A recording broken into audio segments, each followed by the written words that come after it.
Hi, it's Glenn Beck. Join me tomorrow at 9. The Jordan Levy Show continues on News Talk 580 WTAG. Welcome back. I am Leanne Scale sitting in tonight for Jordan Levy, and with me on the phone is John Elder Robison, who will be at Worcester State University Wednesday at 11:30 in the Student Center to talk about his book, Look Me in the Eye. And one thing when I read your book, John, and it was painful to read about the relationship with your parents, and such a credit to you that you have done so well after living with a mom and dad who were really challenged as parents. Well, I think a lot of parents are challenged like that, and I guess, they kind of do the best they could. Mm-hmm. I think a lot of parents, even today, are about the same as my own. I don't think that they were, intentionally, mean or anything like that. I just think they were screwed up themselves, Right. But, I mean, your mom, both of them had been hospitalized at different points, and there was violence in your childhood, and somehow you and your brother have emerged with these memoirs that I'm sure are helping a lot of other families who face the same kind of dynamic. And there were some great stories in the book about when you would be on tour and your little brother would call you or let you know that he needed new clothes, and you always found a way to bring him to you where you were on tour and took care of him. And it sounds like your brother was part of the reason you wrote this book. It sounds like you two are close. Well, I think my brother certainly, I think he did inspire me to write it. He encouraged me to think that there were people who would want to read a story like that. And the other thing he did is when he wrote Running with Scissors, I had kind of been ashamed of our childhood, being abandoned kids and sort of, abused and mistreated and stuff. And I thought people would be shocked and revolted to read a story like ours. But when that book came out, people were the opposite. They were inspired that we were able to grow up in an environment like that and be okay. So that gave me the sense of courage to tell my own story, and this is the result. I did it in that, and then after people read Look Me in the Eye, they asked me for more insight. How did I do this, or how did I learn that? And I wrote the next book, Be Different, to answer that. And Be Different goes on sale March 29th of next year in time for Worldwide Autism Awareness Month.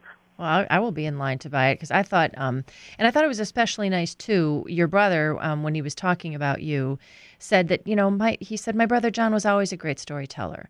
That you would come back from tour and you would always regale everyone with these great stories, and he knew that you had a story in you, and it's so nice to see. And he said when he had a blog that you wrote something for his blog, and he said he got an awful lot of comments, more comments about your blog than his most recent post or something. And he was really proud of you and proud of his brother and really wanted to encourage you in writing this memoir. And he also said you wrote it really fast. How long did it take you to write this book? I wrote it in the spring and summer of 2006.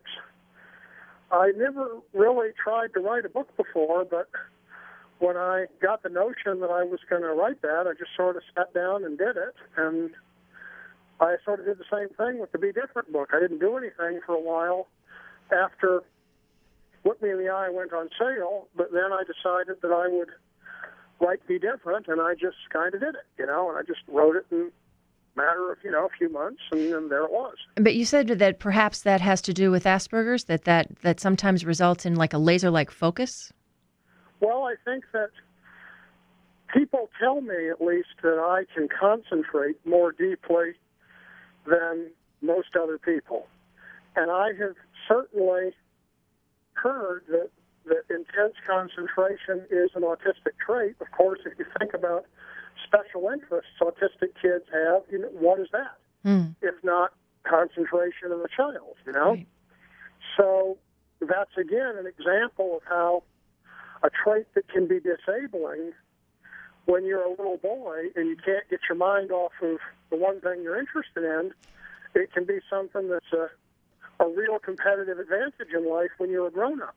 You just have to find a career where your interests are matched to the desires of that market. And that is good advice for anyone. He is John Elder Robison, and we so look forward to seeing you at our campus Wednesday. And thank you for joining us today, John. Well, thank you again for having me on, and I hope to see you all there. And if anyone can't join me, you can find me on Facebook. I'm at facebook.com/John Elder Robison.